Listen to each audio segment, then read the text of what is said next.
Agency ప్రాంతాలలో ఆదివాసీ అమాయక రైతులకు నకిలీ పత్తి విత్తనాలు అమ్మితే కఠిన చర్యలు తీసుకుంటామని మార్కెట్ చైర్మన్ గుడ్మెతా విశ్వనాథ్ వెల్లడించారు. బుధవారం కొమరంభీం ఆసిఫాబాద్ జిల్లా జైనూరు మండలం కేంద్రంలోని వ్యవసాయ మార్కెట్ కమిటీ కార్యాలయంలో ఆయన మీడియా సమావేశంలో పాల్గొన్నారు.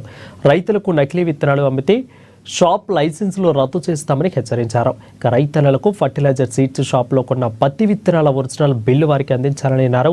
డూప్లికేట్ బిల్లు అందిస్తే వారిపై కేసు నమోదు చేయడం జరుగుతుందని అన్నారు. రైతులు నకిలీ విత్తనాలు కొని మోసపోవద్దని సూచించారు.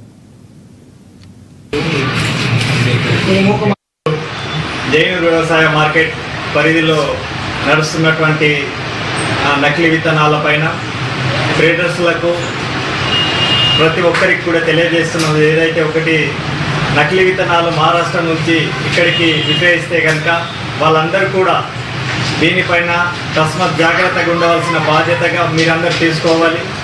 ఎందుకంటే ఈ ప్రాంతం గిరిజనులు, ఆదివాసులు, దళితులు, బడుగు బలహీన వర్గాలు, రైతులు వెనుకబడిన ప్రాంతంలో నివసిస్తున్నారు. వాళ్ళు చాలా మట్టుకు ఇప్పటికి కూడా చాలా మోసపోతూనే ఉన్నారు.